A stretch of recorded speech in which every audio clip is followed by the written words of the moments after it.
Hey, you were listening to WNB1 Radio. Charlie Perry. Hey, what's going on here?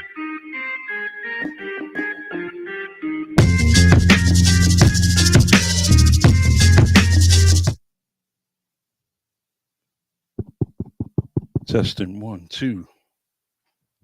Right. I'm to the picture. Is that on? Yeah.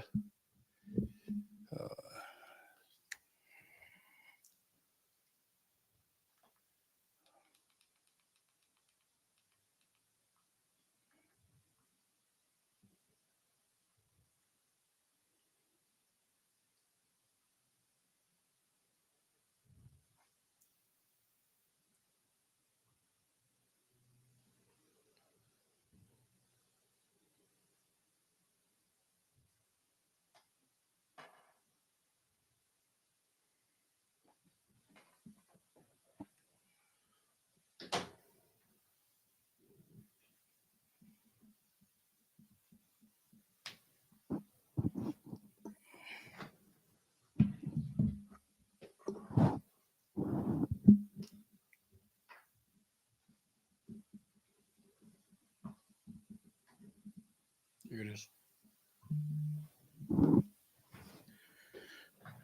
We're live already? Yeah, we're live already. Yeah, let's go. I know what's going on here, man. All right. Test your mic there, Steven. I believe I'm good. Hey, yo. Can you hear me? Yeah. Yes. All right. Hey, straight to the point. Little technical difficulties, but hey. We got it worked out. We got it worked out. Yeah, that's it, man. So what's going on, man? 2 weeks in a row, you guys got the privilege of hanging out with me for a little bit. I thought you were going somewhere else. Like 2 weeks in a row, my Vikings came out on top. That too. That too. You know, I thought you were going in that direction. I got my purple on. You know, I do enjoy watching both your teams. Hey, what's up with your voice, bro? You start that screaming for that purple and gold? Yeah, when you're screaming for a winning team, yeah, there's a lot of depression when your team's not winning. Probably saved your voice a little last week. I know with those Cowboy fans. At least Charlie's team went out with a fight, man. Yeah, overtime 2 weeks in a row, y'all played better than expected. Gotta seal the deal and block right for those field goals, and that's why special teams are special. You got to get them right, or you could lose a game. And we lost. There was a number of games that surprised me last week. Yeah. A lot of games I didn't expect to be that close, or certain teams come out on top. And it's ironic because I didn't think my game would turn out the way it did. And I definitely thought Derek's team was going to handle Tampa. Tampa's better than people think. Yeah, Tampa's good, man. It's like, but user at home. That's what I thought was going to be. But what hurt us was in the red zone 7 times, we only scored once. Yeah. And that hurt. We were from being lost St. Brown in the fourth quarter. Yeah, but still, our game plan totally changed, man. We get inside the red zone. We usually punch it in with running the ball. This guy tried to throw it in. What the hell I don't know what the hell he was thinking. But do you think Goff's delayed? Like he's a little hesitant with his passes. He's almost not, like second. Yeah, he's not like he was last year. Yeah. You can see it. And but all in all, I think both your teams are going to be A-OK. And to top it off, Jordan Love's back in action this week. Practice 2 days in a row, but if they're smart, they don't play him. Yeah, that's they lose. Stupid. They'd be stupid to play him right now. You won 2 games. No, they 1-1. They lost to the Eagles. They're 1-1. I wouldn't rush him back, and then he hurts it or re-aggravates it even worse than what it was the first time or something. He's moving around. That's a good sign, but I definitely wouldn't have him take no contract. No way. Unless you don't care about him. They could possibly beat Tennessee without him. You know, Yeah. I'd have to give that a shot, and that's a whole nother week to recuperate. All right, so let's talk about injuries then, since we're on that. You want to do that? Wow. There are a number of injuries. Depends on what position you want to go back first, because just in quarterbacks, we got Jordan Love, Tua, Russell Wilson's been out for a while. I don't know if I'm missing anybody else at quarterback, but what do you guys think about the Tua situation? Because he already said he wants to come back, and I'm a little nervous about The smart thing with that would be is to retire. Yep. Or at least sit out the rest of the year, Yeah, and because your health is more important in this game.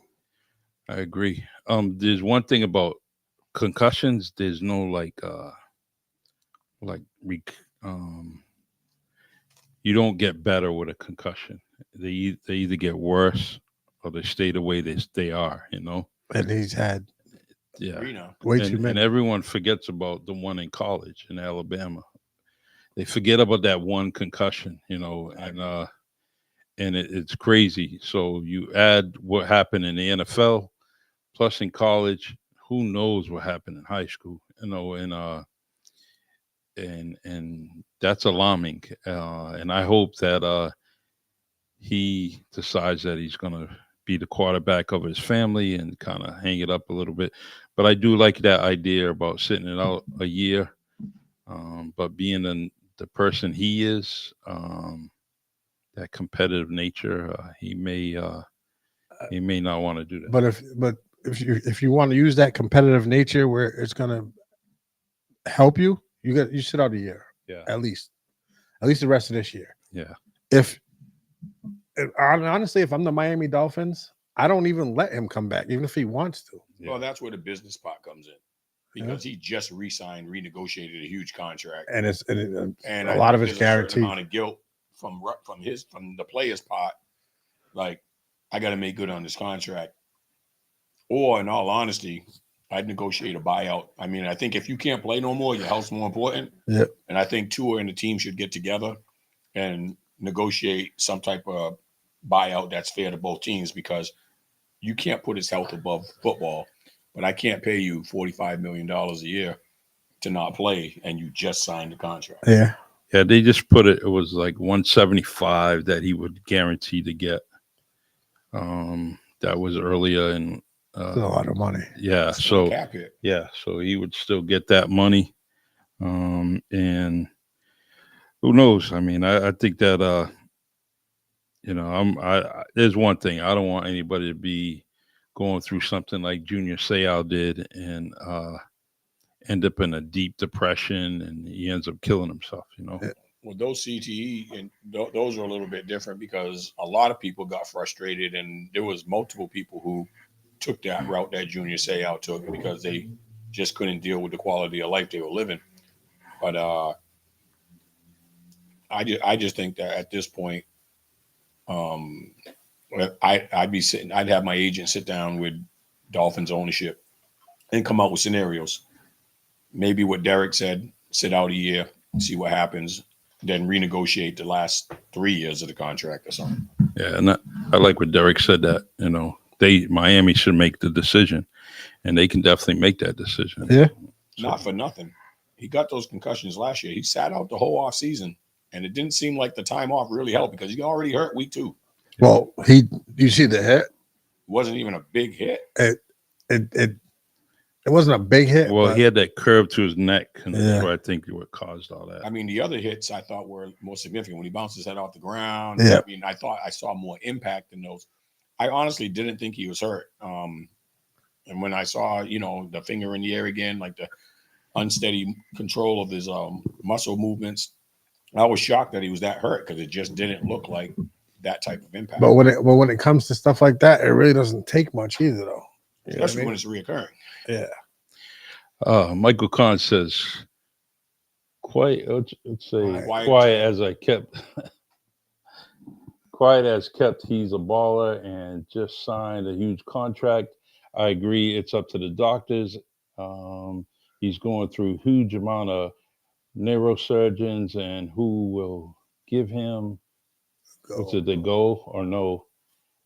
It's a tough choice, and I believe that he's going to play again.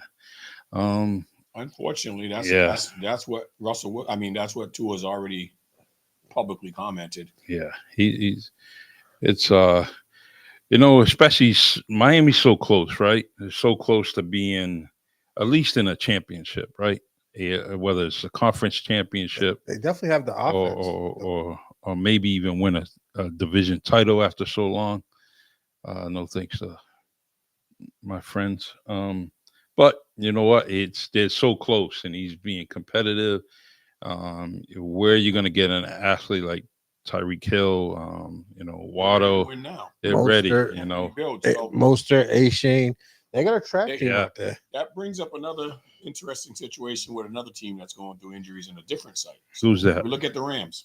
Yes, They've lost the opposite. They've lost their weapons. 2 All Pros. But they got a quarterback who's ready to win now. But what's good paying that quarterback when you don't have no weapons? Yeah, Why not consider going after Matthew Stafford? And then the Rams would get draft picks and financial relief where they can rebuild because Cup and Puka are young. So you can rebuild there. Tyreek Hill is what, 30? He's up there. Yeah. But he doesn't have time to wait. He's in his prime now. yeah. Miami has to win now. They got all young players that will be there for a while. Derek, what do you think about your And guy they- Stafford possibly? And they got small contracts. Miami. I had seen something the other day where there was a 3-team trade with Miami, the Rams, and Carolina. They would have Stafford going to Miami, Young going to the Rams, and Carolina getting draft picks. Yeah, they'd probably get draft picks from both teams. Yes, they'd get draft picks from both teams. They haven't exactly made the right calls with the draft picks they have had. Yeah. Traded a ton of, but something like that could happen because I heard Stafford's name come up with 2 teams in particular, Miami, and I also heard the Raiders. He's already out on the West Coast. Devontae Adams is already there. You just got a great tight end come in. Yeah. The Raiders defense surprisingly looks well, so they might be in a position to win, sooner rather than later. But I think going to Miami, They just got a tough division, the Raiders. yeah, I just think that if he went to Miami, you got a chance to play with the Cheetah and Jaden Waddle. Mhm. Then A-Shane and Mostert. Them guys are. Running Them backs. guys are. That's a track team right there. Yeah. Now you're back. Now it's good for Stafford. It's good for Miami. Now it's the Rams having to make that decision that they want to rebuild. They know that Nakua and Cup are coming back later this year. They're not even gone for the season. But they can accumulate a bunch of draft picks, let somebody else run the show this year, and come back probably in great shape for the draft and free agency. If they get rid of Derek, what does Stafford make? I know he makes good money. I'm not positive on that, but I know when he was with Detroit, I think he was making 25. Him and Goff were pretty much an even trade off. Well, I know Goff re-signed, but I thought Stafford re-signed He might have. No. when he got to LA. Yeah. But they won a Super Bowl with him his first year, and I thought they renegotiated. What about the injuries at Kansas City? Big. Well, your running back that's leading your ground game. Yeah. That's huge. Isaiah Pacheco. They just signed Kareem Hunt too. Yeah. Right. He's familiar with their system, but I don't know what type of game shape he's in. He wasn't in training camp nowhere in the summer. The system probably hasn't changed a whole lot, but I think that's something that takes, at least 2 or 3 weeks for him to get up to speed.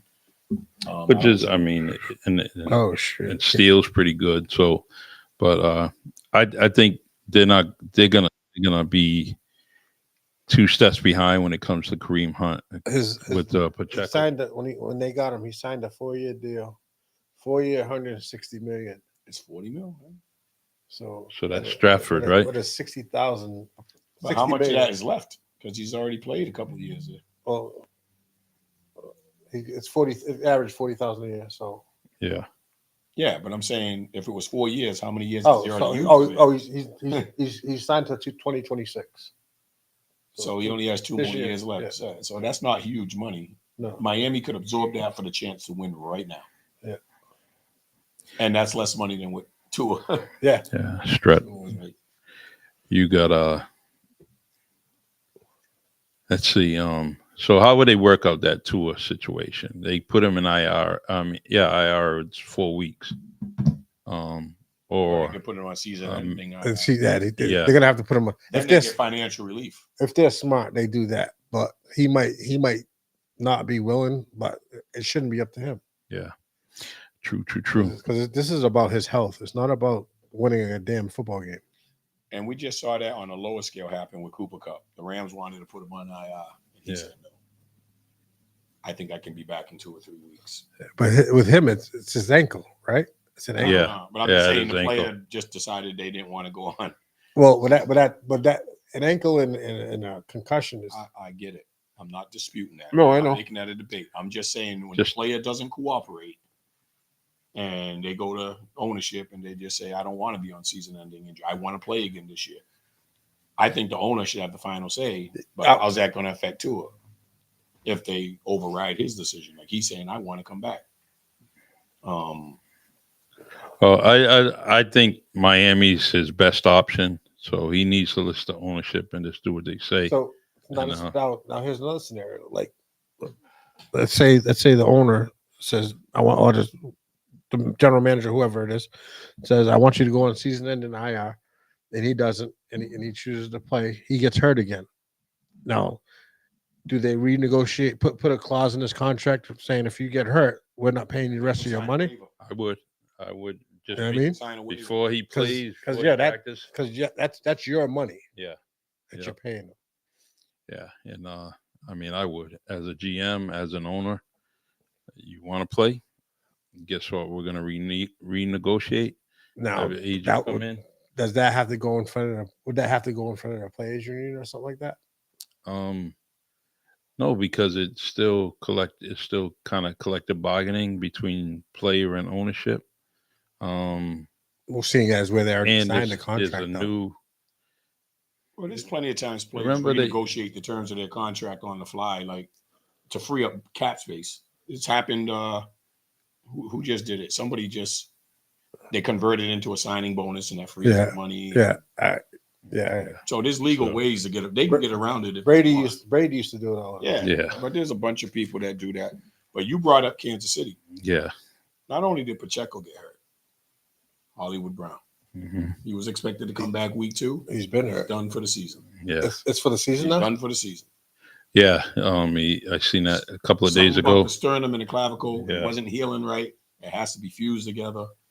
And if he takes any type of hit on it, so that's That most hurts. likely. So now, Well, they get a replacement for him. right. But the point was they were going to have him, Rice, and the speed guy Worthy. Worthy, That yeah. was their bit. That was going to be off to the races type stuff for Patrick Yeah. Mahomes. So Definitely. and he's an experienced guy, and he's another take the top off guy. Yeah. Yep. You can't teach speed. If y'all saying the replacement is JJ Schuster, I disagree. No. No. Or Juju Nope. Schuster. Nope. It's worthy. But it was supposed to be a 3-headed monster. Yeah. Now that takes the pressure off Kelsey, who I still think is a great tight end. But every year it's getting harder and Yeah. harder for him to dominate. Actually, what's going on?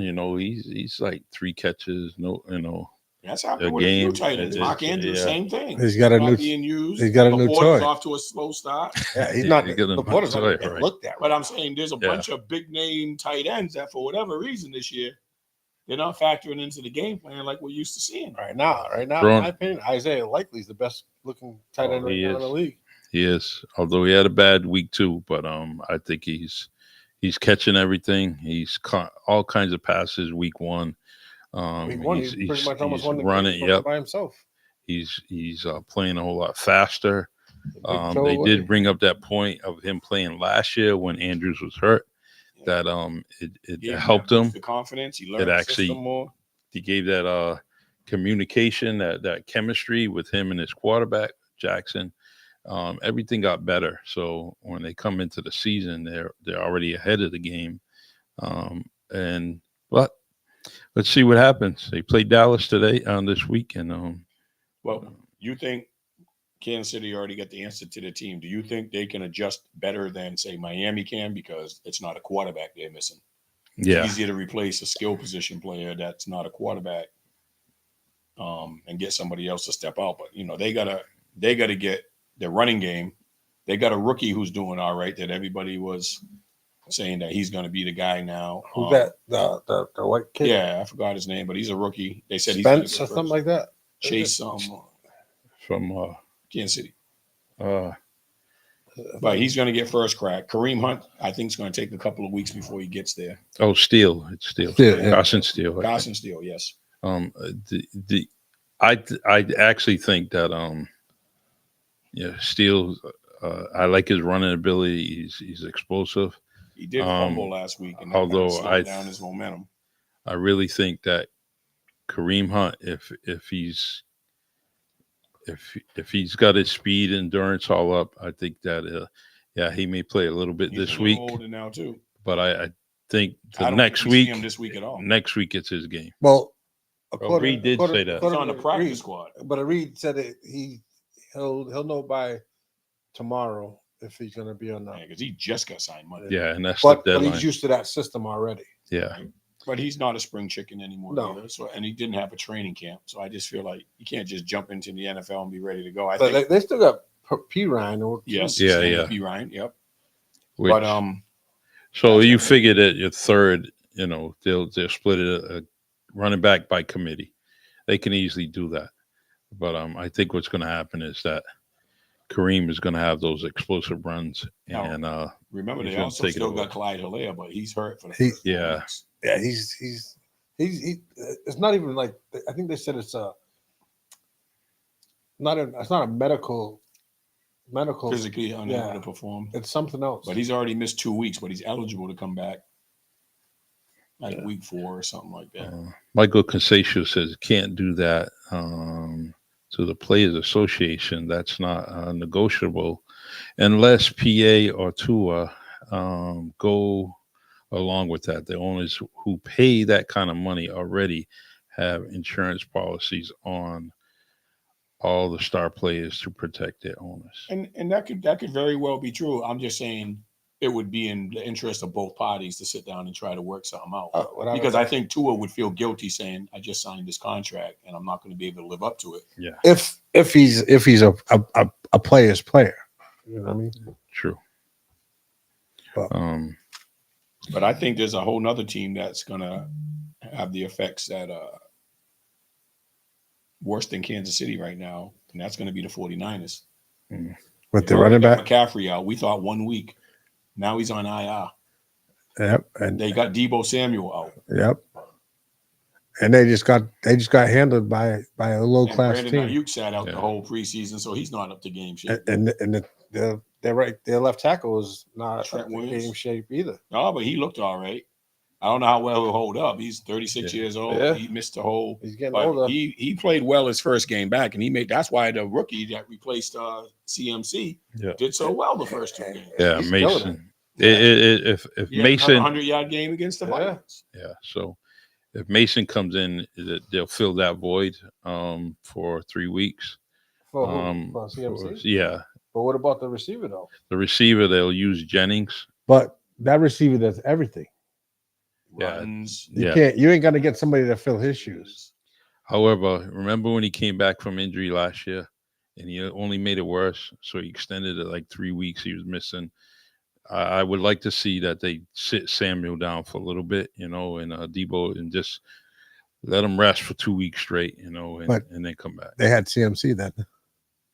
Huh? They had CMC then. Yeah, that's true. That's it. He's a different Well, ball yeah. game. You He's know a what I different think? animal. I think, Yeah. Really, a glaring loss is his pass catching ability, because it looks like Mason can run.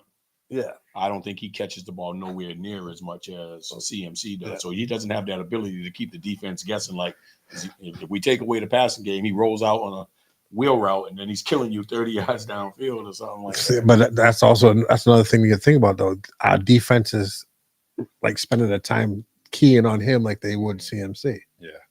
It basically becomes a 2-man game with the running back being the support system. Kittle has to be dependent on more, and Ayuk has to get back up to game speed where he was playing last year. Yeah. Ayuk performed like the true number one receiver last year. He did. If he was in training camp, he might be the number one wide receiver, whereas Debo is the jack of all trades. Like he runs, he catches. You can use him in so many different functions. In my opinion, Ayuk was their number one last year, and Debo was number two. In my opinion. Speaking of Hall of Famers, Willie Macklin, what's up, brother? that's it, man.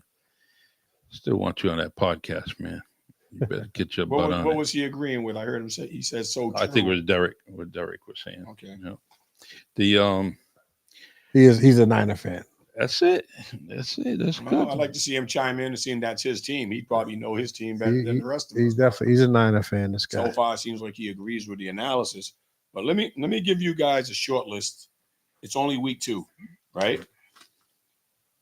We already said Jordan Love and Tua are out. Russell Wilson hasn't played yet. That's just for quarterbacks.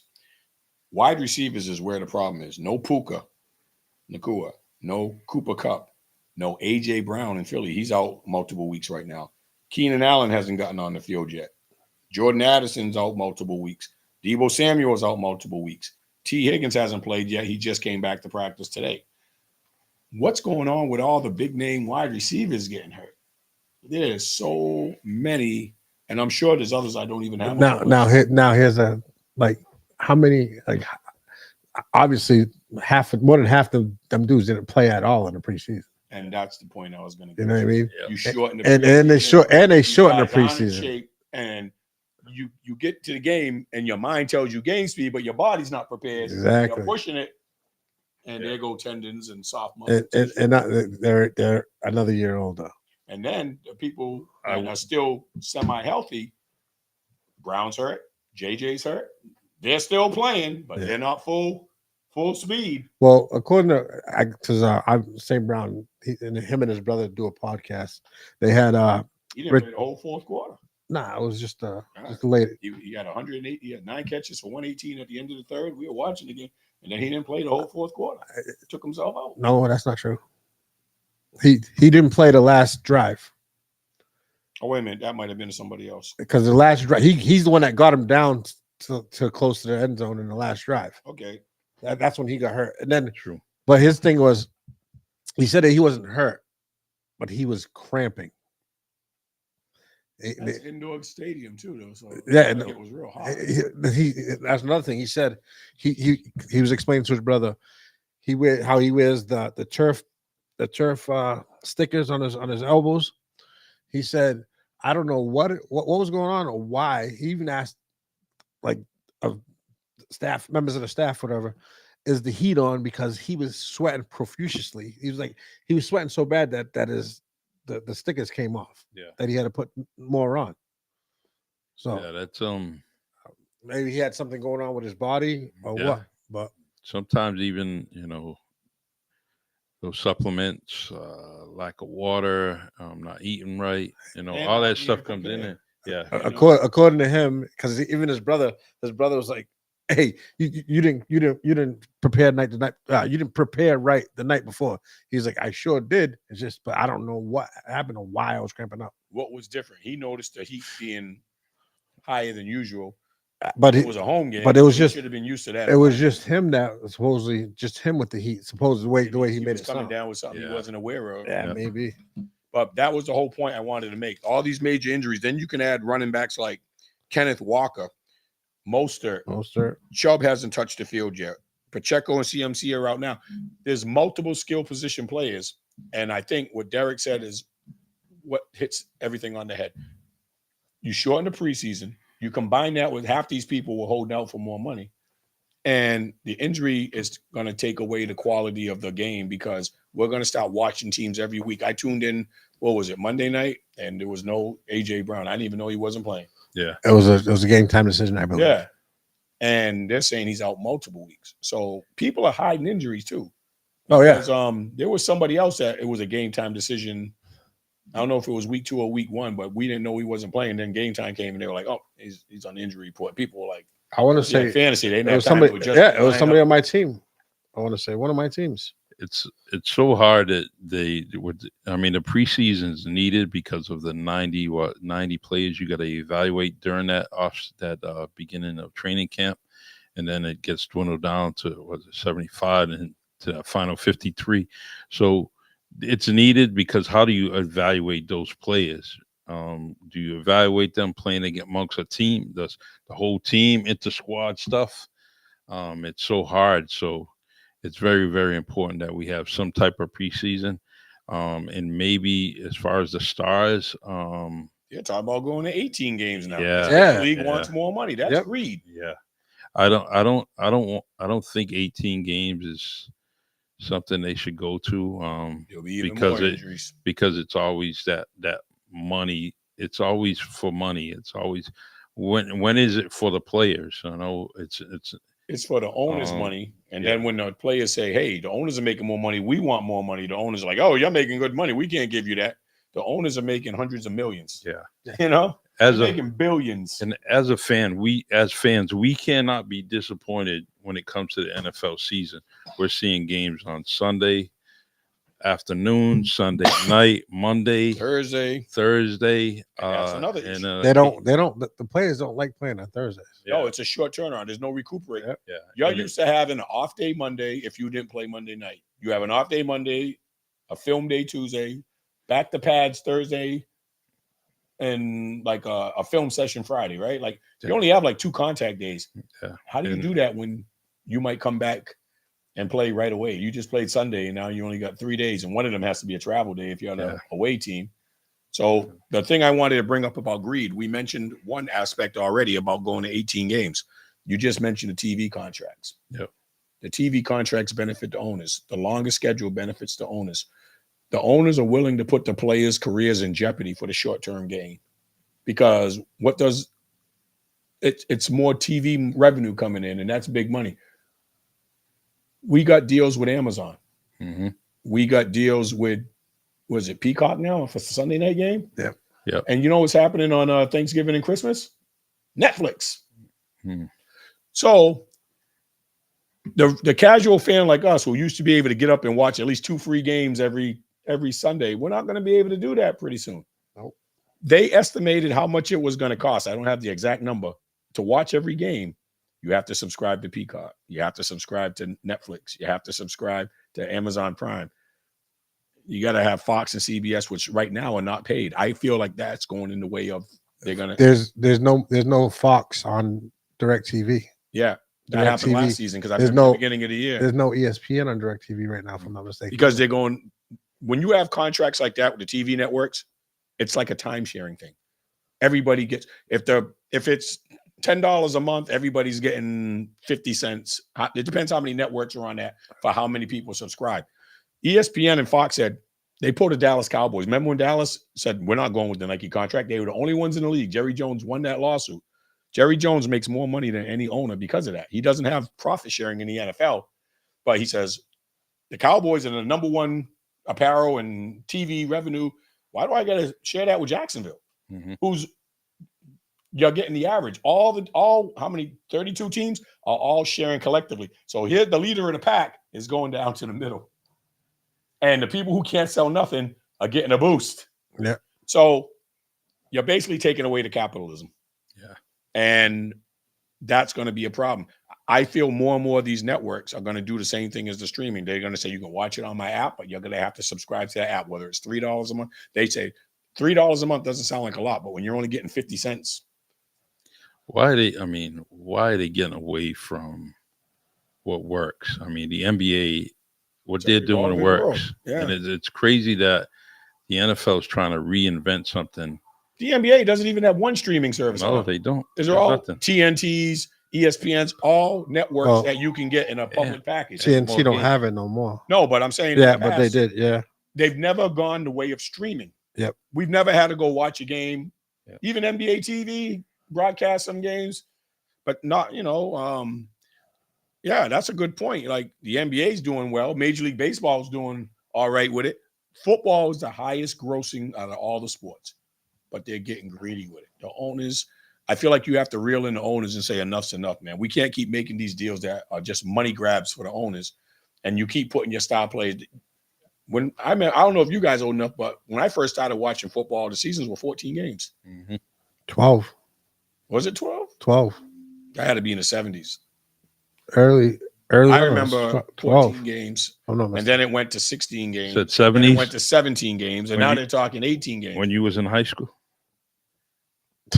Something like that. You know, when you were monitoring the hallways as I say, Mr. Perry, I'm just going to the bathroom. Mr. Lopes, you have a pass? No. This guy, this old school guy, Perry, boy, he's always on my case. I love you, man. But the whole thing is, it's going in the wrong direction, man. Like, there's only so much that they can take without watering down the quality of the experience. Now, the next thing's going to be expansion. Yeah. Is there any room? The NBA's already got going back to I forgot what city, Seattle wants. Seattle needs. I know Seattle Somebody, wants one. but Seattle's that place because look, they're getting WNBA. well, the WNBA Yeah, needs yeah, expansion. and They only had 14 teams. I can see them growing to 20 teams and being all right. If you know what's on the horizon for more talent, you know what's going on with the that would be WNBA. nice. I mean, you got Seattle up there, then you had Portland up there. I mean, that's pretty Those good. were all markets I mean, that had we- professional franchises before. We benefit a lot being in the Northeast. I mean, Oh, there's yeah. a lot of different things. I mean, a lot of directions we can go, and it's not far away. You know, B Mags just went to Cleveland. You know, skipping out, boom, go to New York, come up to Foxborough. So you can see a multitude of teams just in this area. So maybe the Northwest needs another team up there. You know, that would be good. So But I think they estimated something that if you wanted to watch every football game, it was going to cost you like $700 for the season. yeah, it's crazy. Because every network, every app has their own price. So, I can, I got to order Netflix just to watch the games on 2 holidays. What if I don't care about everything else on Netflix, but I want to watch? That's tradition. Now, here's the question: because on YouTube TV, I have YouTube TV, but I You're right to can't. say that. I can't watch the NFL games. I got to pay. I got to pay for the football package. Not Oh, really? yeah. So if So there's no public free channels. so no, there is, but not for the football package.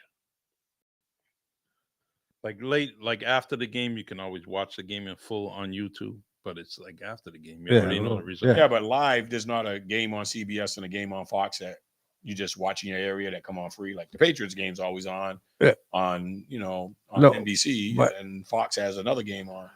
Oh, I'm sure, but I'm saying because YouTube TV has the NFL package now. Right.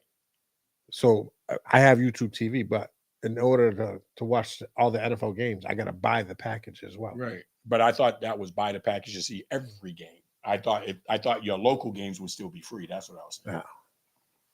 Oh, it's definitely leading towards another. That's just another aspect Another that's app, going to lead to that's more injuries, yeah. and then people are going to be frustrated when their favorite stars aren't playing. We already talked about that in basketball, where people are saving up to go to see their game, and then LeBron's not playing, Curry's Yeah. not playing. Load Will man. that start Yep. happening in football? It's only one game a week, but when it's 18 games, and that's a lot of physical exertion to go through that type of pounding for 18 weeks. Let's move on to that surprise game. Well, I This- think we all should have one, but I'd be curious to see what you guys got. I listed 5 games, but I'm sure you guys will. Well, mine is only one game, so What's it's that? very, and that's Atlanta and Philly. Okay, I had that on the list. That was an Hey, Cousins played that- well, We all had that on the list. and yeah, Philly showed and- me their defense is caca. yeah, and They ran all over them, they passed all over them. something wrong with that Philadelphia team because you know what they're underachieving, right? They're not. And you got so much talent. It's just amazing. Even the defense was kind of sloppy, and I just don't get it. For a veteran team, there's so many huge mistakes, You don't think penalties. not having AJ Brown hurt a little bit? Yeah, Well, I on mean, offense, he's. but they look yeah. crappy on defense too, and they've but But you know what I why think? can't you just? They play in Atlanta, and you got Barkley in the backfield. Why can't you just premier him for a little while? They tried to. He dropped the ball. he did Well, that was at the end, but I mean, And even Devontae Smith had a good game, but you know who else hasn't played well for Philly so far? The tight end got it. Yeah, he's So you take AJ Brown out, who's a big cog. You're loading up on Barkley, who was playing pretty good until he fumbled. Devontae Smith stepped up and had a decent game. mhm. But then you don't have the tight end with that intermediate game. But I think Philly's problem is on both sides of the ball. And there's an easy way to think about that.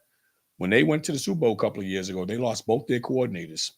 They've had to get used to new. And then they hired 2 last year and they fired them and started all over again. So you've had to get used to 3 defensive schemes in 3 different years. There's no continuity. Same thing on offense.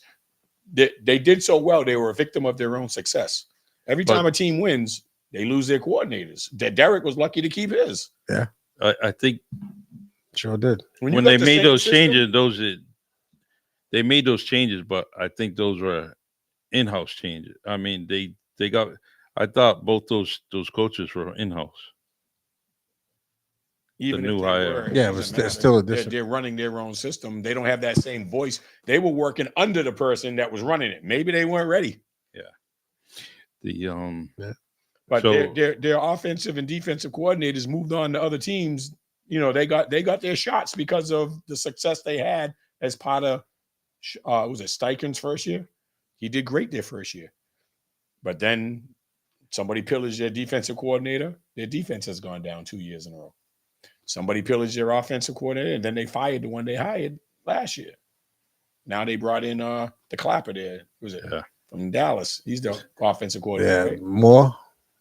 Kellen It's Moore. Oh no, yeah, Kellen Moore. I was thinking of the other guy that was the head coach. Yeah. You mean I ain't worried about Philly. Never liked Philly. You know, No, but I think since that's a Randall big reason why Cunningham. Philly- Randall Cunningham was the last time I rooted for Philly at any point.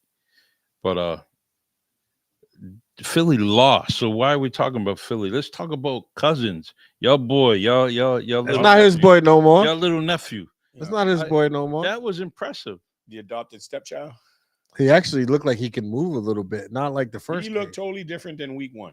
Definitely. One, I was laughing to the bank saying, "Boy, I'm glad somebody."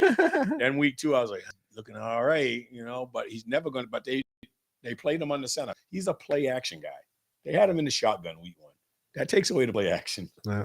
He was lost. He was like, "Hey, what do I do out here? He's not mobile. How are you going to be in the shotgun and you're not mobile?" And they were just collapsing on him. He doesn't step up in the pocket. He can't scramble. But they brought back to under center, and they had the threat of Bijan Robinson in the running game. So now you had to account for Bijan Robinson, who was running crazy on him. Yeah. So you got guys stopping and hesitating, and then he had that extra second, and he used Drake London pretty good. It's about time, man. Yeah, He used both times. Pitts as much as I thought. There was another wide receiver that played well for them. It wasn't somebody big name, but Number 1 there. not Rondell. Oh, Moore. do Mooney. Yeah, Mooney. Mooney had Mooney. a good game. Yep. So they looked a lot better. But with that being said, that's still not the biggest game that surprised me because I was down at Lighthouse with them boys. Wasn't much cheering going on, No. I can imagine. That but they still treated me well. that was I was watching my Vikings beat San Fran, which also was a surprise. Yeah. But I was more surprised how the Saints manhandled them on both sides of the outfield Dallas Hey, the Saints scored on every possession that they've had so far. in both games. Yeah. Every possession. I seen that. I Their seen punters that, be like, "I'm stealing."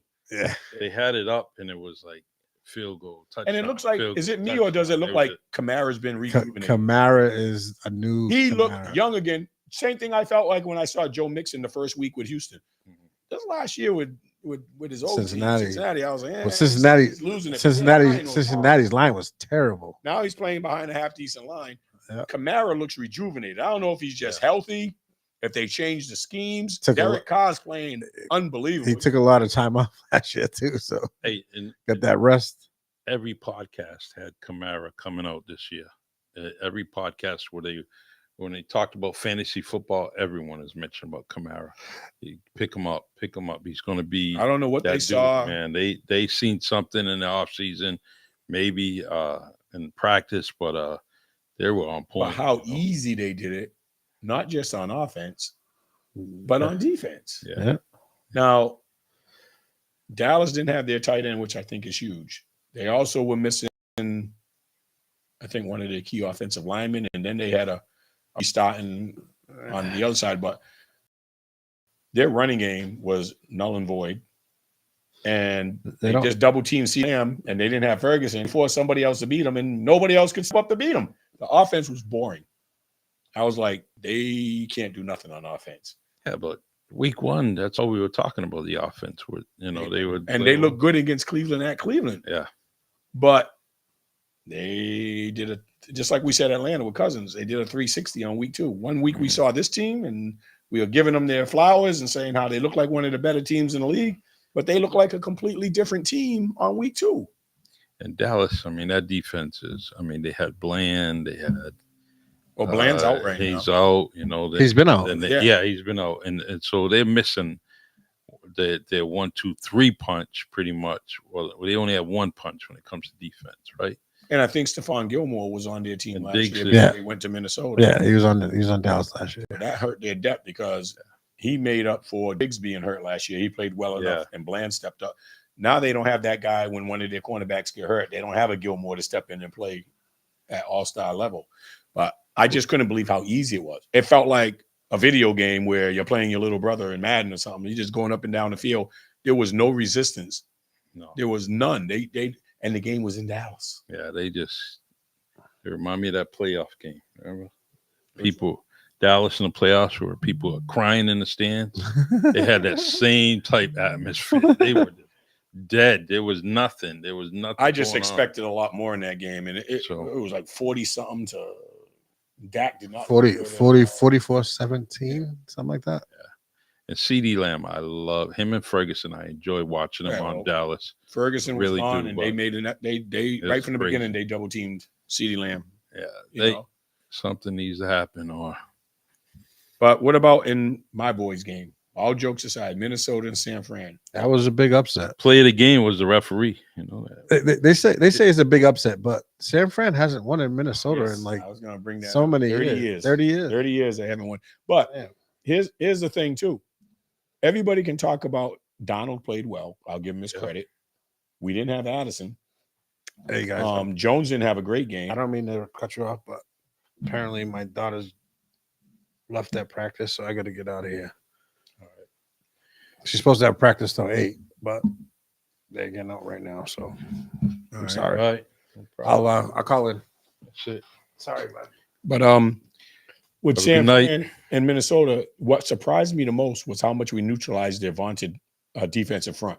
Yeah. Darisaw and Brian O'Neill were the MVPs to me on the offensive line. Yeah. Yeah, because I didn't hear Joey Bosa's name hardly at all. Yeah. And I forgot who they got on the other side, but they got two. The only player that we couldn't account for was damn Fred Warner. Mm-hmm. He had an interception when he was laid out vertical. And then we were going to score with Aaron Jones, and he punched out on the goal line. Mm-hmm. And then they went down and scored, and that's what made it a close game. And we had to go down and get the field goal. But the way our defense kept them in check, Debo wasn't hurt at the beginning of the game. No. Ayuk was there. Mm-hmm. They still had Mason running, even though it wasn't CMC. They were the San Francisco 49ers. What we did to their defense was what impressed me. And, because and how our defense was able to neutralize them. We lost Daniel Hunter. The kid Greenard we got in exchange from basically almost a trade. He plays well. The kid Van Ginkel that we got from Miami was every time I looked up, I thought I was watching Luke Kuechly or something. Every time I looked up, Yeah. Van Ginkel's in on a play. Van Ginkel's in on a play. So they had him. They had Greenard. And then Jones is got 4.5 sacks in 2 games. I have to credit Flores.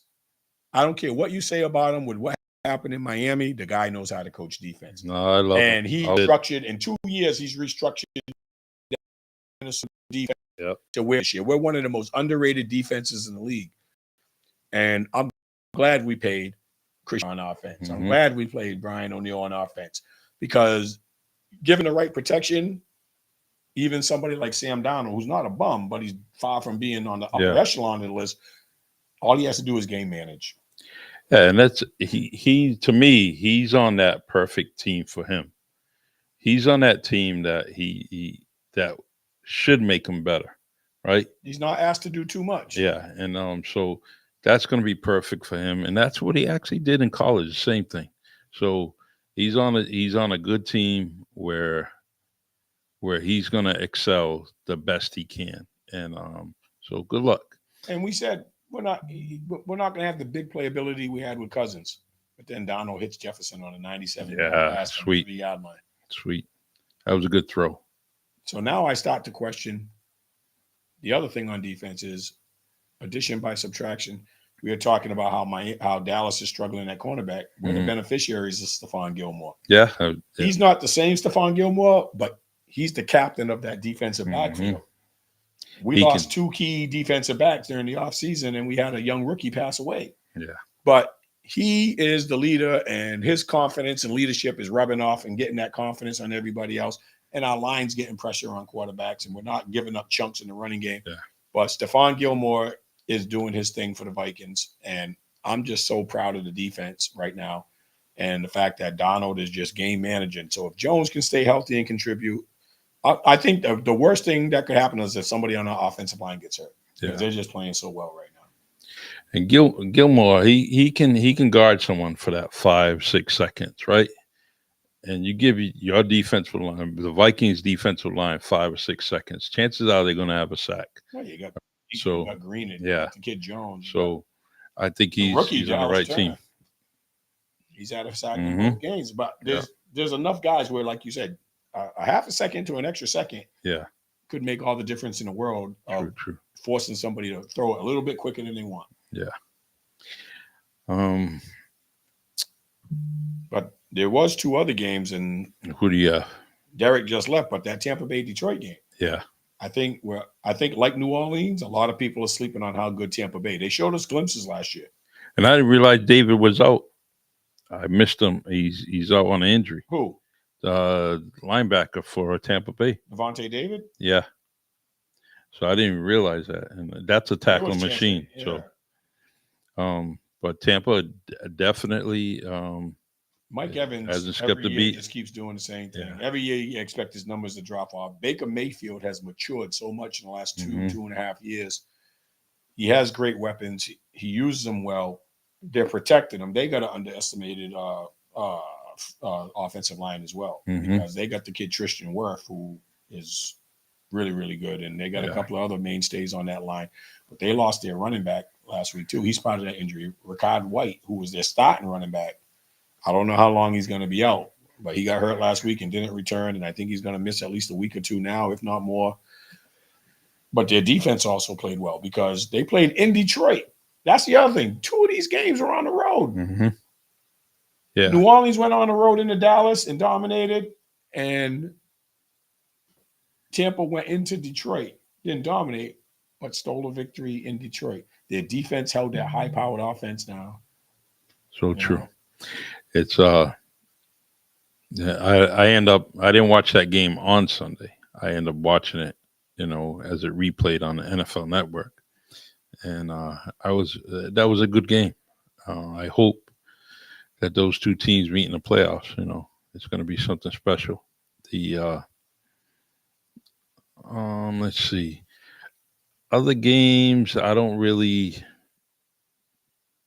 There's a lot of close games this year. The Seattle and New England game. That was. The Raiders and Ravens game was another one that surprised me. They really went on the road and beat the Ravens in Baltimore. I mean, I put a bet on my Patriots, and there's no way they're going to lose by 6. And I just think that I'm going to win some money 2 weeks in a row again. Are you taking them tonight? Yeah, and I just think that with this short time, New England right now, they're talking about them going to be primarily a running team, and I think that it's a very short week, and you're going to have the big dudes. They're all going to be rolling over each other, onto each other. That's what the running game brings, and I just think that that's a lot of pushing and pulling, and we're gonna prevail in that running game. And I really think that I'm not impressed with Aaron yet, and I think that the Patriot defense is going to do well against them. Here's something I'm worried about. Coming off last week's game, they said the Patriots had 7 major injuries to starters. Yeah. What's your center's name? Andrews? Andrews. Yep. Tonight. Somebody else 3 out of their 5 offensive linemen are hurt, where they're not going to play tonight. Yeah, it was. I just remember Andrews because he was the biggest name. Yep. I don't even know. Their offensive line wasn't great to begin with, but Andrews, I know the center, he got hurt. And like you said, it's a short week. So when you have those nicks and cuts from the week before Sunday and you got to come back on a Thursday to play, that's really difficult. So if that game was Sunday, maybe that extra day or two might have allowed one or two of them to play. But you also lost a key cog who I wasn't familiar with, the linebacker, Bentley. Jerron Bentley. I guess that's why they let Judon go. They figured they had another diamond in the rough. They did. And he was playing great. He's out for the year with a torn pec. Yeah, and between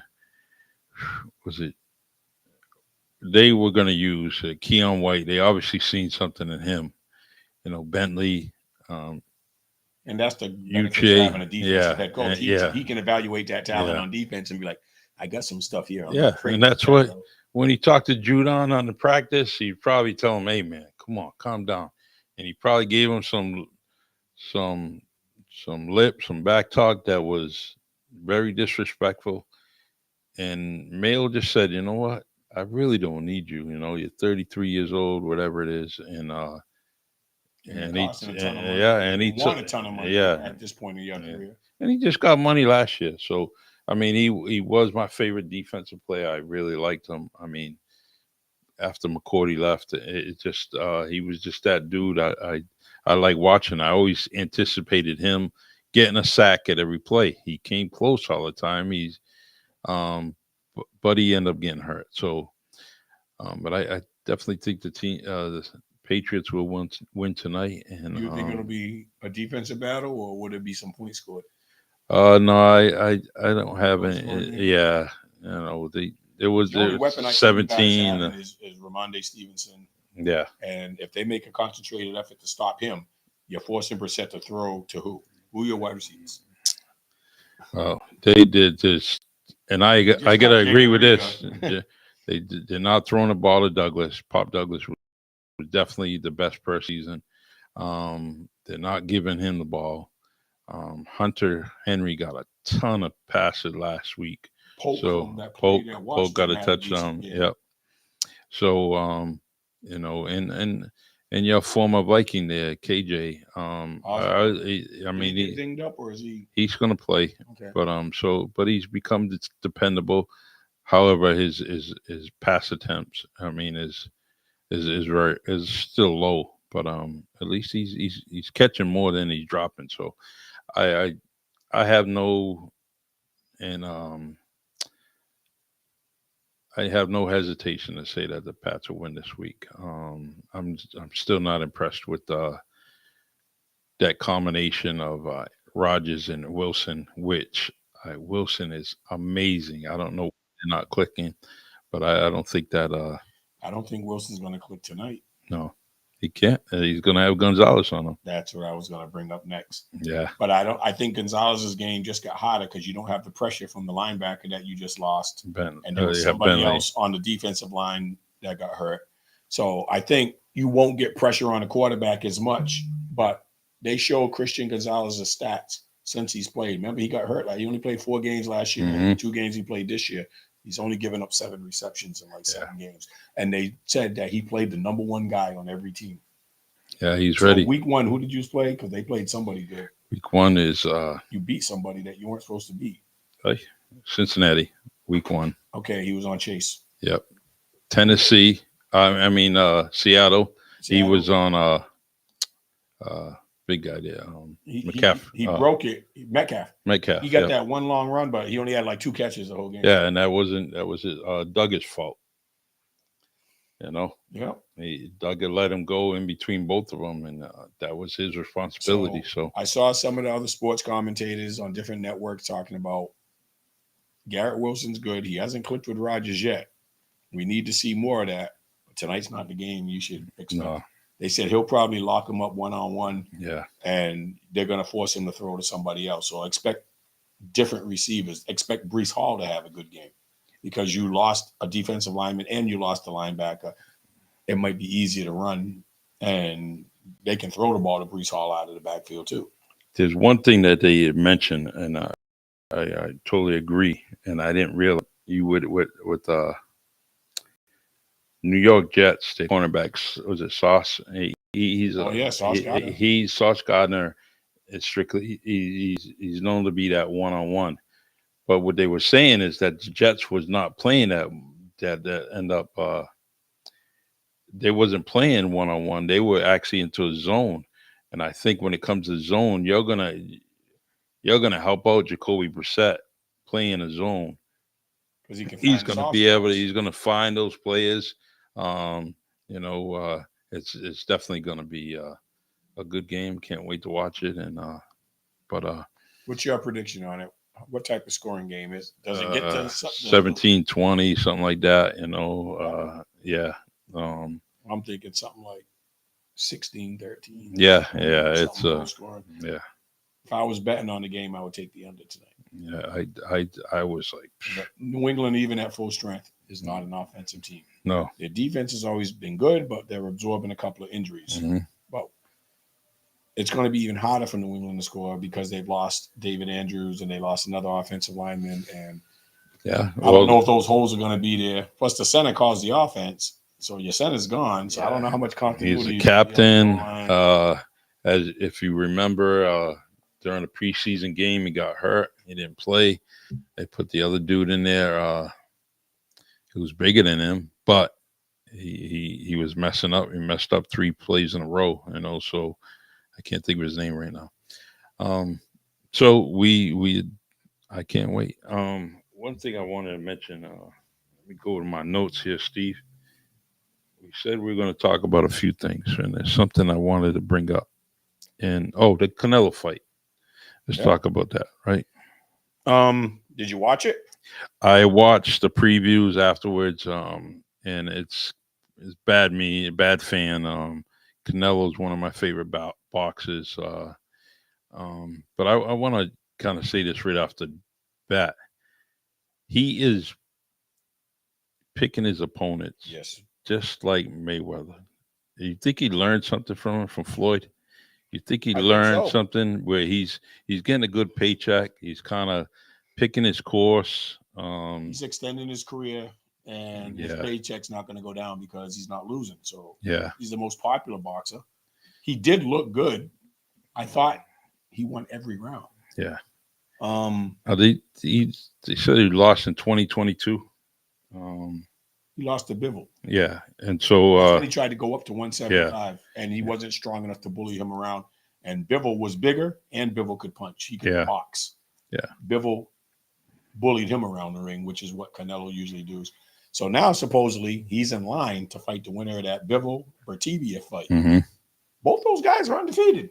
Yeah, it's and I don't think he can beat either one, but it'll be a big money fight for him, and that'll be the biggest test because he's gonna have to go up to fight it. Or because he's the cash cow, he might get one of them guys to come down to 168 because he fought at 175 last time, and he had kept climbing. Remember, he started off at like 154, then he was at 160, then he was at 168.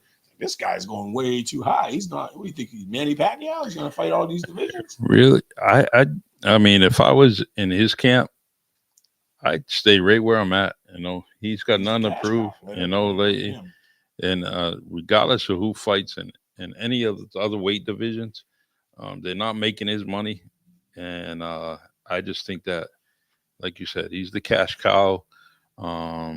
Extremely. When he plays in the West Coast, I mean, his fan base is just crazy. So I just think that him fighting and keeping his fights in Vegas and out that way would be great for him. When I watch him, I'm just so impressed with him.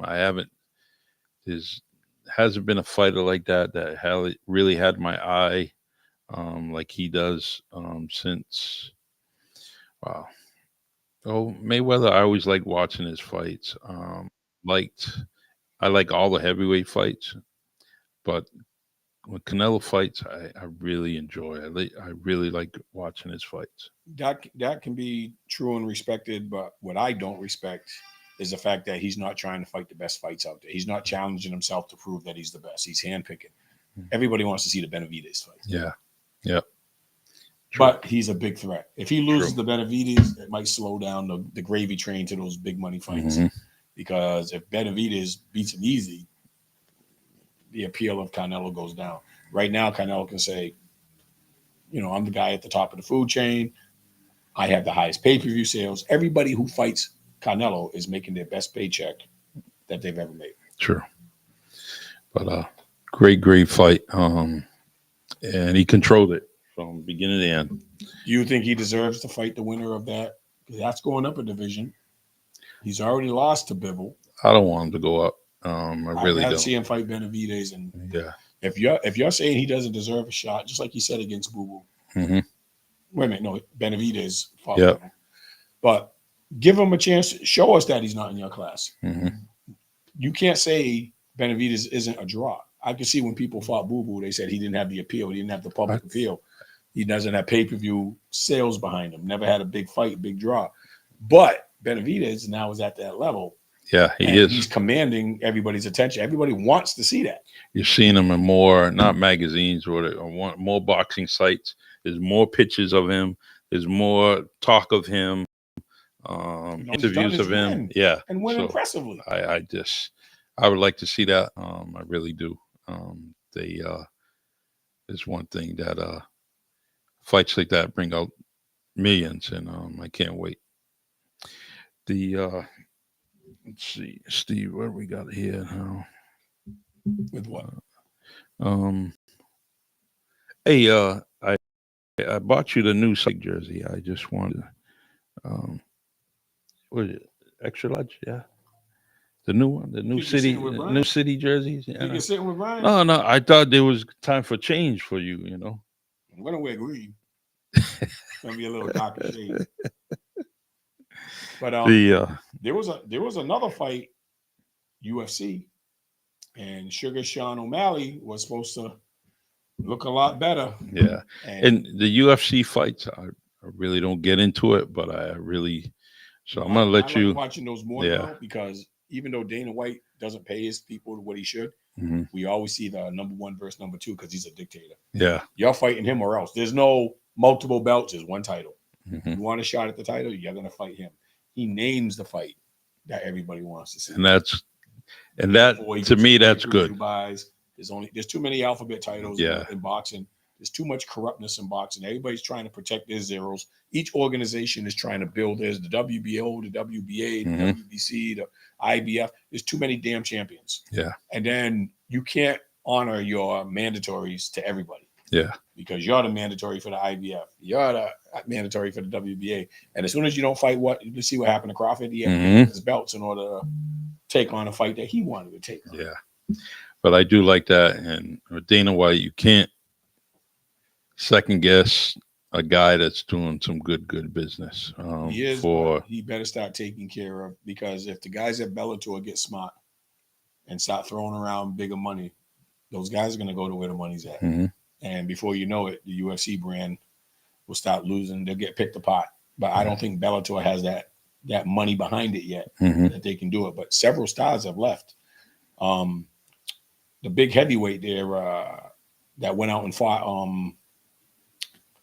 Who was the big tall boxer from Great Britain? He just lost to Alexander Usyk. Oh, look. Not sounding racist. Deontay Wilder. Yeah, oh my God. I'm drawing a blank. The big dude, heavy set, floppy guy with a good. But the guy that fought him, that knocked him down and fought him real good. Yep. He made more money in that fight than his whole career, because boxing has more lucrative money available to it. Mm-hmm. He's a UFC fighter, but he's not making the money to stay in the UFC. And you're not just taking punches; you're taking kicks, submissions, elbow. Why put yourself through those rigors for $5 million a fight when you're getting $40 million a fight or $30 million a fight?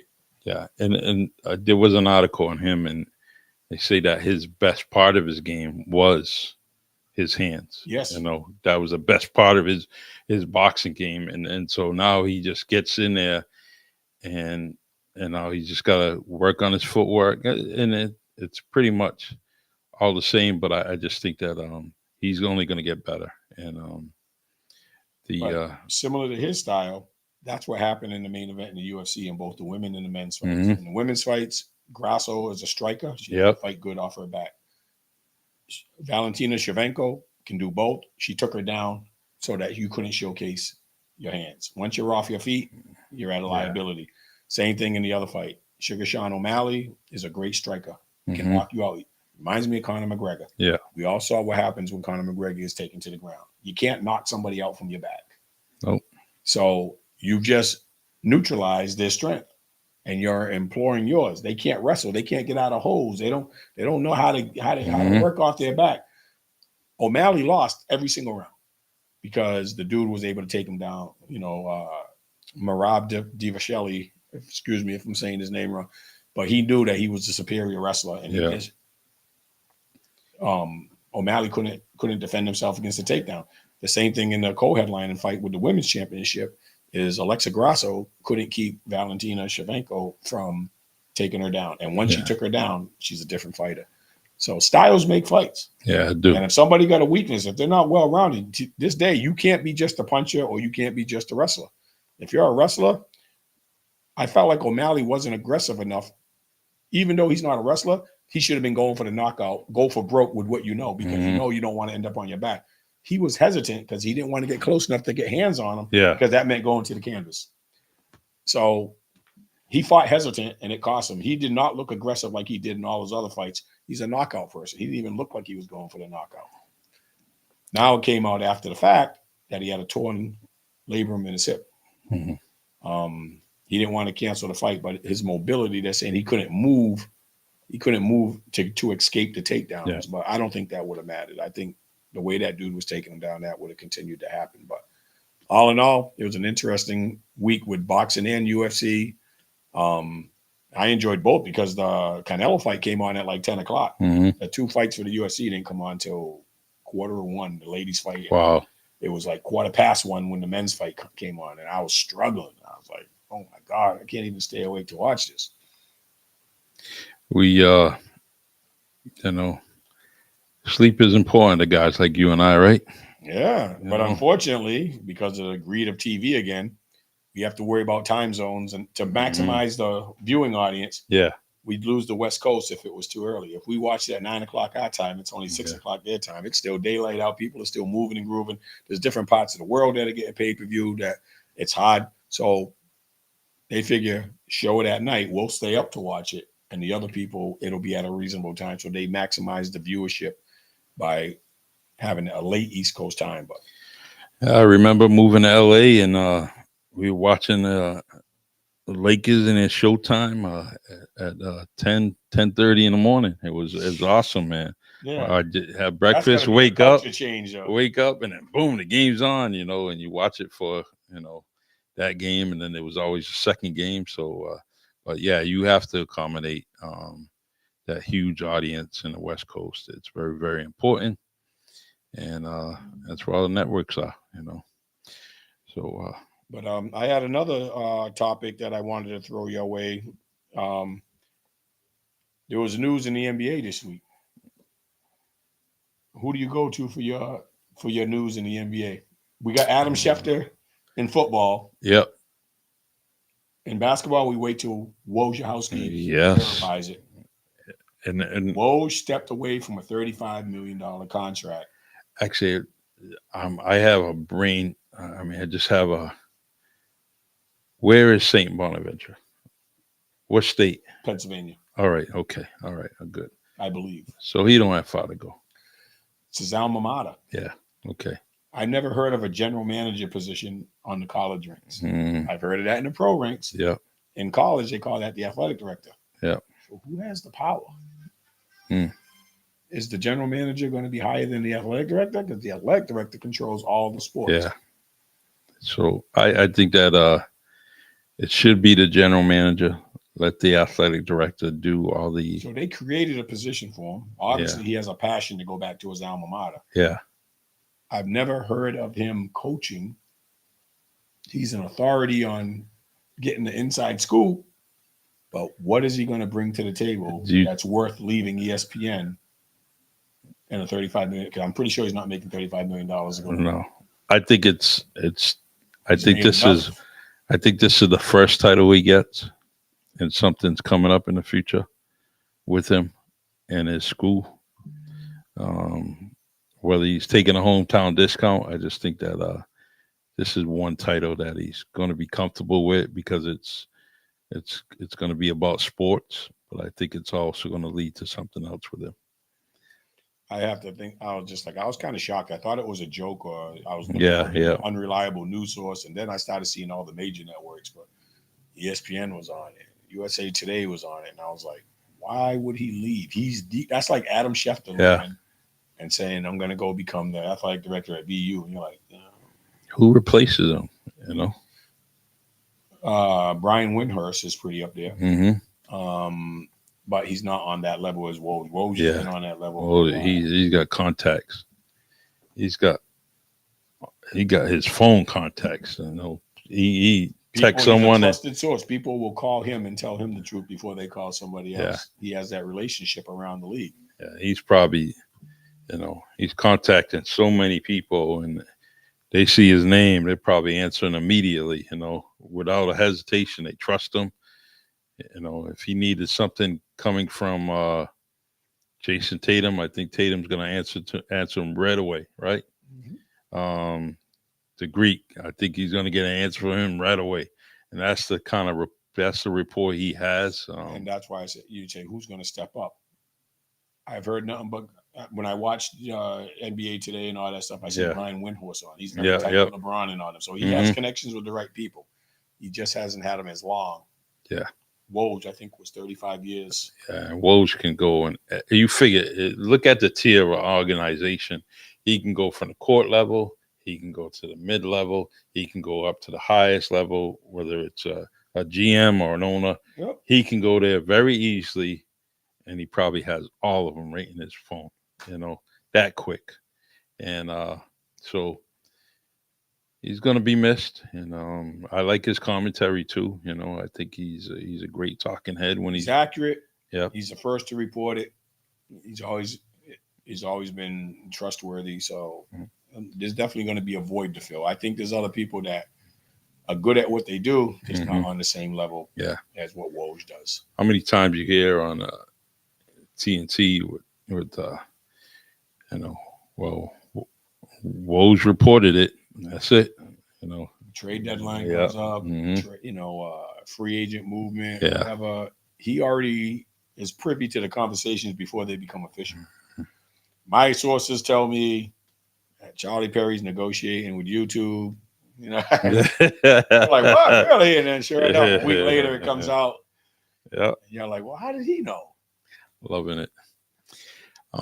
Let's see. What time we got? 7:27. Have you watched any college football at all? College football, I've been watching it. I think there's a new power in the top. Oh yeah, and it's a big state. If we're talking about the same team, and Orange. Oh boy, man, that is.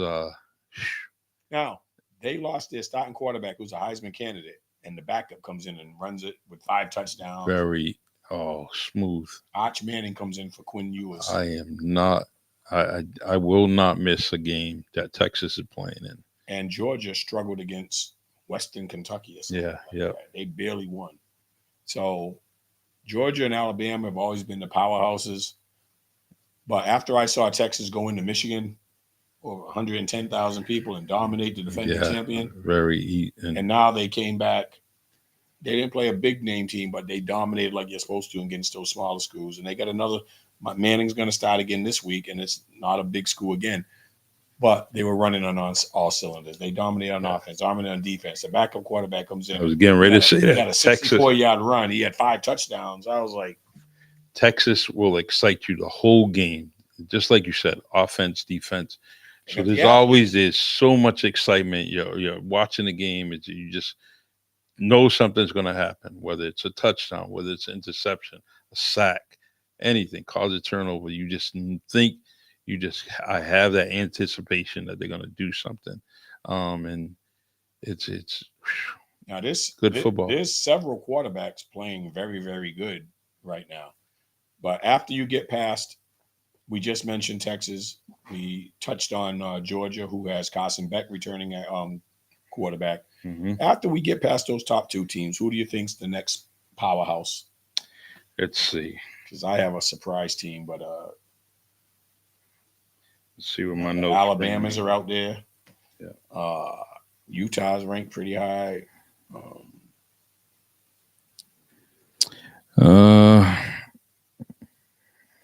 Notre Dame was up there, but they took a tumble. Oh, I got to say LSU will get better and move up the ranks. Right now they're deep, Didn't they have a loss? like today? number They 17. played in the Las Vegas Bowl, the first game here against USC, and I think USC beat them. Yeah. But keep an eye on Ole Miss. I was getting ready to say that. I think Jackson Dart of Ole Miss. Jackson Dart, Yep. that's the name I was going to tell you to read. Yep. He's a returning quarterback. He is so underrated because he Yeah. doesn't. You talked about living on the East Coast. Mm-hmm. We're in the hub. We get more coverage. Mississippi doesn't get that coverage because whatever coverage is in the South is going toward Alabama, going Yep. toward Georgia. Mm-hmm. They're kind of lost in the shuffle. They're in the same conference, but that's the beauty of playing in a strong conference. They're used to being tested Yeah. week after week with some quality team. Jackson Dart has stepped up. Mm-hmm. Who's the coach of Ole Miss? Oh, wasn't it? Used to be at USC. Had a little controversy. Oh, the I'm delaying because I can't remember his name. can't think. Oh my God. But he also was the assistant head coach at Alabama. Alabama. So he Yeah. left. And he's turned So that program around. We get the same guy, just don't get his name. Yeah. And he was things are gonna be great. Let me actually think one other thing. One other team I had here. And there's a couple. Texas, you got Boise State. Who? Talking about Boise State. They had a running back that's Yeah. How many touchdowns? Yeah, rushing yardage. Having a 400 yards rushing. yeah. So But I don't tied for the National League with 9 touchdowns. He got 9 touchdowns already. Yeah, he had like 6 in one game or something. Oh boy. So Ashton Genty. Yeah, Genty. So college football is just amazing. I love college football. The excitement, it's always That they play for the passion. yeah, it is. Yeah, we got NIL deals now, but Yeah. you want to play for your school. You want to play for your pride. You know? I can't. I don't want to be in anybody's pocket with the NIL deals. But I still like watching college football. I really do. And there's a powerhouse that's now back on the scene that we haven't mentioned yet, and that's Miami. They're the biggest leaders in NIL in all sports. Yeah. They have a huge NIL attraction. They were able to lure the Washington State quarterback, Cam Wood. Mhm. He's been nothing short of brilliant so far for Miami. Wow. Miami's old quarterback left and went to Wisconsin, Andy Van Dyke. He was good, Yeah. but he wasn't winning. He transferred to Wisconsin, didn't fit the system the way they want. They brought in Cam Ward, who reminds me similar of a Michael Penix or something. Old quarterback who can throw the ball. Miami's looked unbelievable. They just haven't played anybody super strong yet. I want to see what Cam Ward can do when he starts playing the Clemsons and the Florida States. And well, actually, I think they just beat the hell out of Florida. But Florida wasn't that good. No, Florida or Florida? Florida, State? Hell out of Florida State. It's definitely dwindling to be not ranked this year. Both teams are probably not going to be nationally ranked for the first time in a very long time. I think they're going to be pushed down to the top 25, but they won't be in the top 20. Yep. But it's good to see teams like Miami jump back into national prominence. They have a huge following. College football is better when the Miamis and the USCs are also good. Yeah. For the last couple of years, it's just been Alabama, Georgia. Mm-hmm. Ohio State's a team we forgot to mention. They're up there right now. Yeah, actually, how did we miss that? Because they are really Ohio State and Alabama are the next tier after Texas and Georgia. Mm-hmm. But I really think Ole Miss is going to be. It's a huge following down there. Beat one of those teams in the SEC this year. Yeah, especially if they catch them at home. That's the lone. Well, Mississippi State it comes in times, but Ole Miss is that's the state's university. That's the state. Everyone follows it. Now, don't you have Oklahoma and Texas in the SEC? Didn't they leave to go? This is their That's first right. year in the SEC. That's right. So that was already the toughest conference. Man, it's definitely can't wait. Saturday morning I wake up, I check the schedule, see what team I'm gonna watch. I just can't wait to get past the first 3 Yeah. weeks because everybody loads up with Cupcake City to get the kinks out, Yeah, and then boom. I'll get serious. The Texas Michigan game I respected so much because they played right out the Mhm. box. LSU played USC game 1. Yeah.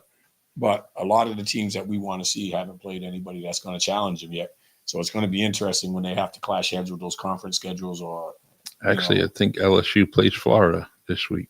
LSU plays somebody really good, but I don't think it's Florida. But they're on at 7:00. There's 2 good games on in college football this particular weekend. So let me see if I can get to.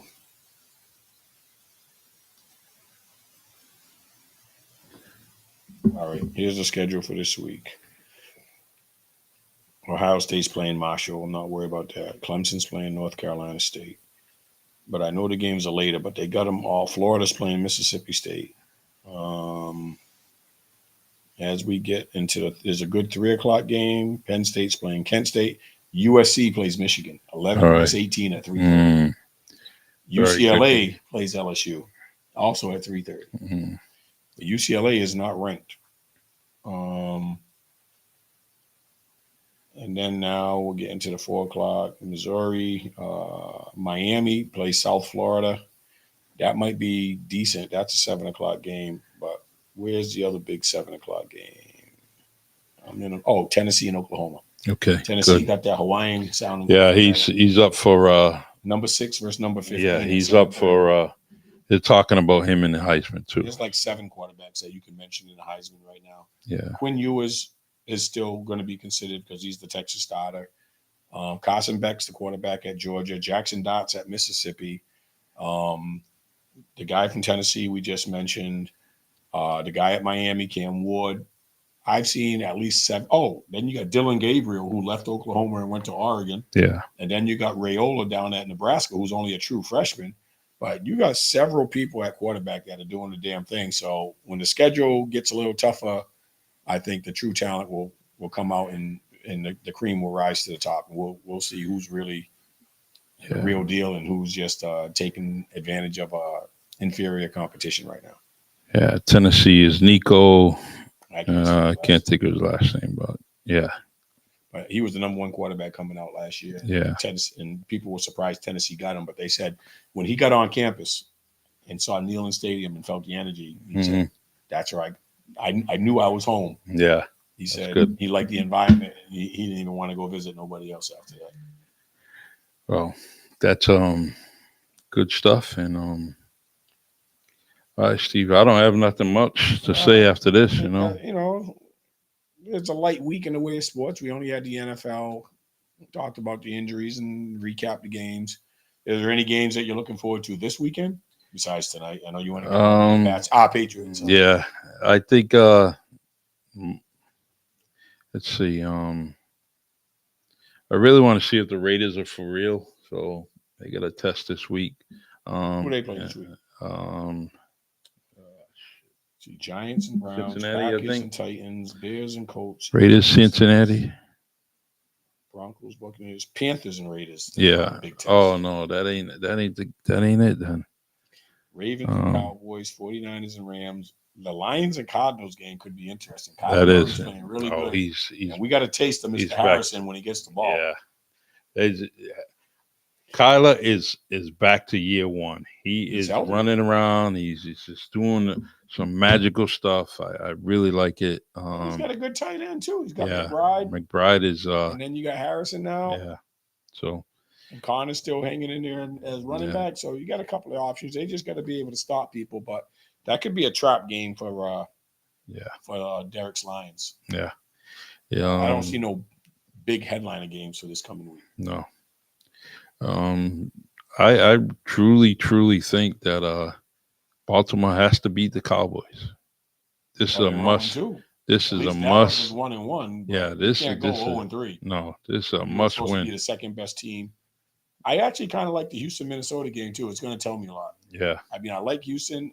I think they're playing well, but they're going to go on the road, and Minnesota's been playing well. They're going to have to come with their A game to beat them. Mhm. And the other surprise game I think might be more interesting is the Monday night game because Atlanta's playing KC. Yeah. Yeah, KC that would just be lost nice. Pacheco, and Atlanta looked pretty damn good last week It sure on did. offense and defense. So if they can put the pressure on Mahomes and you took away one of his weapons, they might be able to stay close in that game as well. I can't wait. Other than that, I'm ready to go check out and go watch that Yeah. game, and we'll come back next Thursday and see how see how it played out.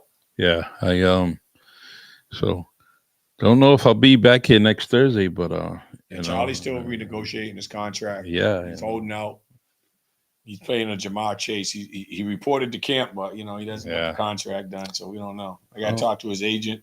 I'm telling my agent Derek left early, so I think that's I'm gonna Have to take from some of his salary. yeah, Back definitely to us. at least give me a sick day, right? Mhm.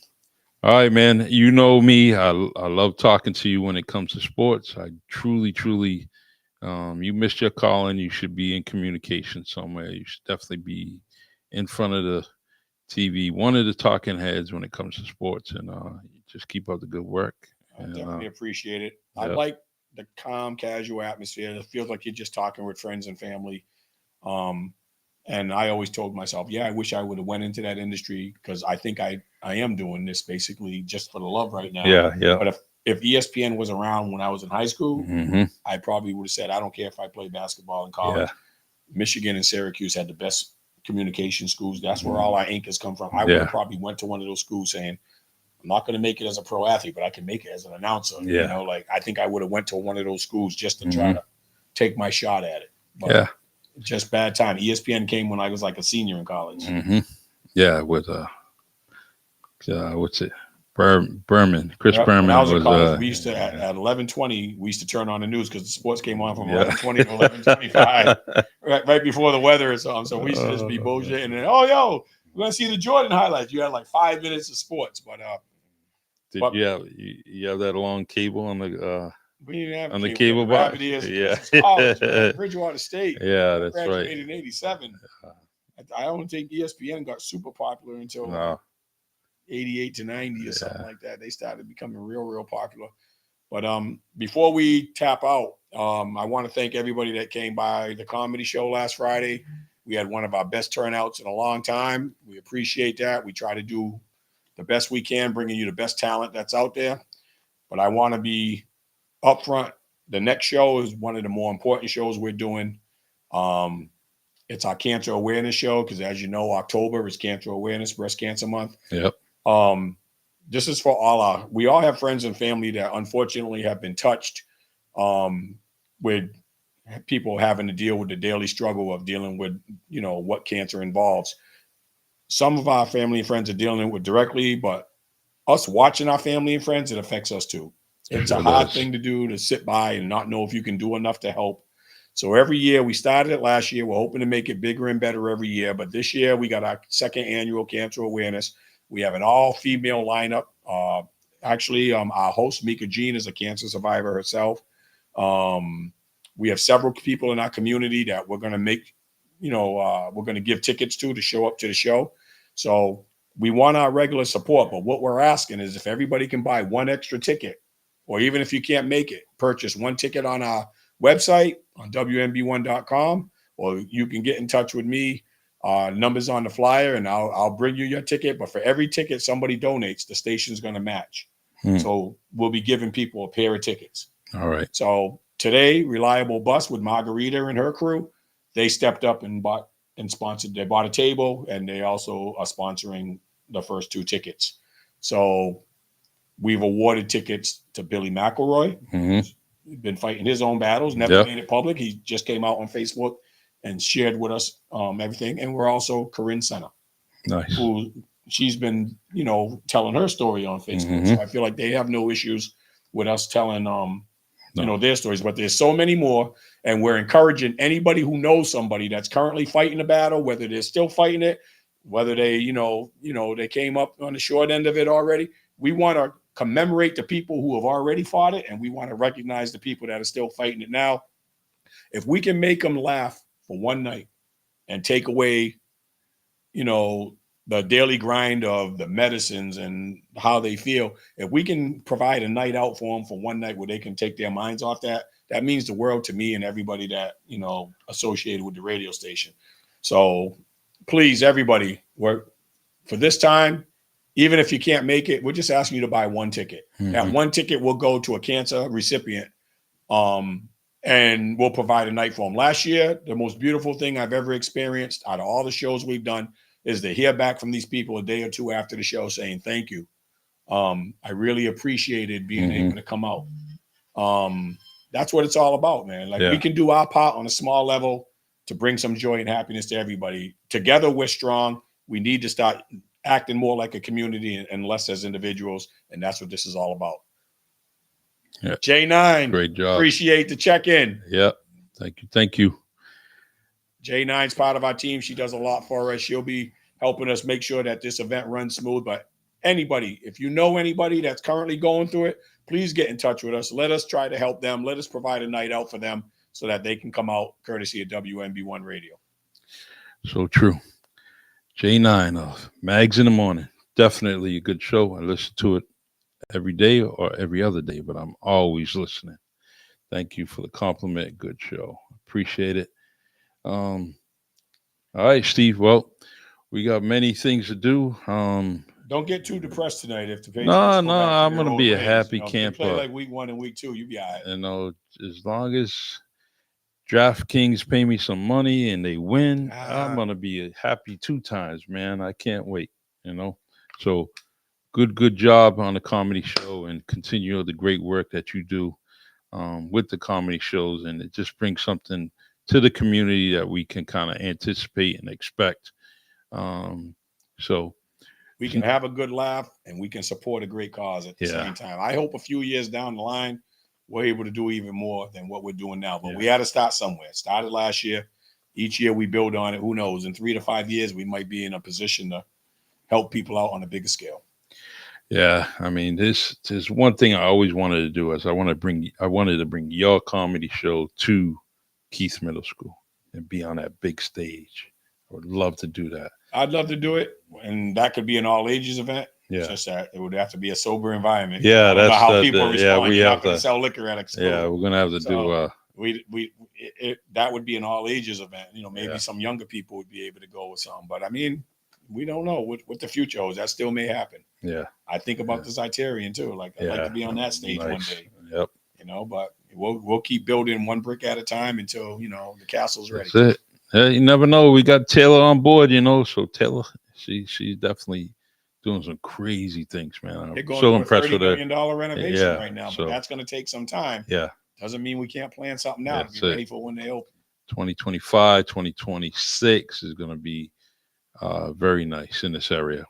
All right, when that Zeitarian gets to moving and grooving, their plans are going to be all right. They showed what the image of what they expected to look like. I felt like we finally have something that you'd go to New York to see here in New Bedford. Definitely. I'm excited about that. Well, because now we can bring some major things here, and people will. This will be a destination. You don't have to go to Boston and Providence. You can do stuff right here in New Bedford. Yeah, some of the black plays. Yeah, some of the some small concerts, because I think their capacity is going up. Yeah, we might be able to bring in some old school R&B people or some new acts that are going out. But there's no limitations on what can be done over there. Yeah.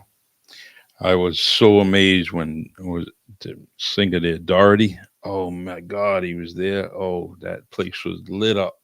Crazy. So you got a diamond in the rough when it comes to the Z. So keep up the good work down there. And all right, this is WNB1 Radio. Until next week. Yes, and just straight to the point. Sports Talk. B Mags, Derek Insatio, and Stephen Lopes. Kind of bend in your ear, 6 p.m. every Thursday. Join them. Definitely know what they're talking about. And me, I'm just a substitute filling in, and I enjoy doing it. And feel free to join us on Frequency Live on Sunday nights, 7 p.m. And we definitely talk a bunch of things, very broad scope of things. And last but not least, the Really Charlie podcast on Tuesday. Please join me. If you want to be a guest there, just get in touch with me, inbox me. Glad I put some of you folks on there. All right. All right, Steve. All right, Charlie. Appreciate you being here. All right, man. Good stuff, man. As always.